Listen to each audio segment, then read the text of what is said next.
Chapter 1. Introduction. In the beginning. While it is sadly true that it was a woman who brought sin into God's fair universe, it was likewise a woman who gave the world a savior from its sin. Dr. Herbert Lockyer, Introduction to All the Women in the Bible. Was Mother Eve at fault for the sin and sorrow of this world? Did she bring disgrace and a curse upon her daughters, so they would be deprived of priesthood? Or was Eve a respectable and worthy woman entitled to the highest honors and blessings of the holy priesthood? These are questions which have, for centuries, baffled preachers and lay believers alike, even for many Mormons who have additional knowledge and who are supposed to understand the order and rites of the holy priesthood. It has been a subject of great controversy and debate. The biblical account of Adam and Eve throws suspicion upon Eve's character and morality. Paul said, Adam was not deceived, but the woman being deceived was in the transgression. I Tim 2:14. Then, of course, when Adam did the same thing, he became a transgressor on two counts, for partaking of the forbidden tree and for following the woman. This is a peculiar part of biblical history and doctrine, because it is difficult to know which part is figurative and which is literal. It reminds the author of the schoolteacher who was boasting to her class of the power of mathematics in solving problems. One of the students responded with, if by eating one apple, Mother Eve ruined the whole human family, what would an orchard full of apples do? An interesting sidelight is that the Bible doesn't even mention that Eve had an apple. Many of the events surrounding the story of Adam and Eve have remained shrouded in mystery. Theologians, scholars, and scientists have entered the debating arena to battle out their theories as far as their imaginations could take them. It was not until light and knowledge were received from new revelation in these latter days that the darkness of ignorance and superstition was dispelled. As Brigham Young stated, the very best of them would marvel why God suffered Lucifer or the serpent to tempt Mother Eve. That always has been a great mystery to the world, and is to this day, with the exception of the knowledge that has gone forth from the Lord through his prophet Joseph. JD 6:144.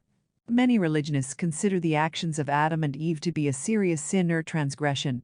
Let us consider the definition of these two terms. To transgress, to overstep or break a law, commandment, etc., to go beyond. To sin, to break a religious law or moral principle, noun, an offense, misdemeanor, or fault. In the case of our first parents, it was the transgressing of a lesser law, eating mortal food, in order to obey a higher law, procreating the earth with mortal children. Keeping both laws was an impossibility. Brigham Young, because of his increased knowledge on the subject, was very lenient and understanding toward Adam and Eve, especially the latter. Some may regret that our first parents sinned. This is nonsense. If we had been there and they had not sinned, we should have sinned. I will not blame Adam or Eve. Why? Because it was necessary that sin should enter into the world. No man could ever understand the principle of exaltation without its opposite. No one could ever receive an exaltation without being acquainted with its opposite. How did Adam and Eve sin? Did they come out in direct opposition to God and to his government? No, but they transgressed a command of the Lord, and through that transgression, sin came into the world. The Lord knew they would do this, and he had designed that they should. JD 10:312. We also understand the earth and the nature of the earth, and why God permitted Mother Eve to partake of the forbidden fruit. We should not have been here today if she had not. We could never have possessed wisdom and intelligence if she had not done it. It was all in the economy of heaven, and we need not talk about it. It is all right. We should never blame Mother Eve, not the least. JD 13:145. The Book of Mormon also promotes this more understanding approach. And now, behold, if Adam had not transgressed, he would not have fallen, but he would have remained in the Garden of Eden. Here Nephi is putting most of the blame on Adam, not Eve.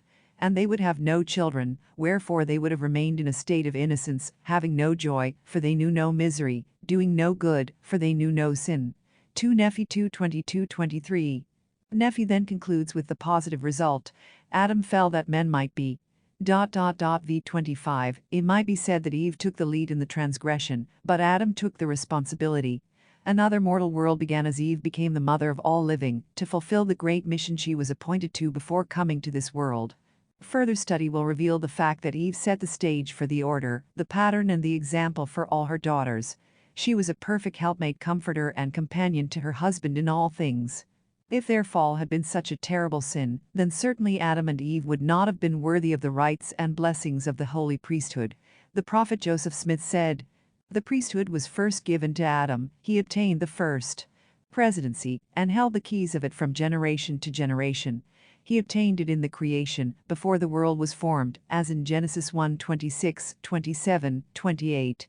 He had dominion given him over every living creature. He is Michael the archangel, spoken of in the scriptures. Then to Noah, who is Gabriel. He stands next in authority to Adam in the priesthood. He was called of God to this office, and was the father of all living in this day, and to him was given the dominion. These men held keys first on earth, and then in heaven. TPJS, page 157. This clearly establishes that Adam was called to priesthood obligations in the pre-mortal world, and he was not ignorant of his mission and responsibilities on earth. The same would apply to Eve as well.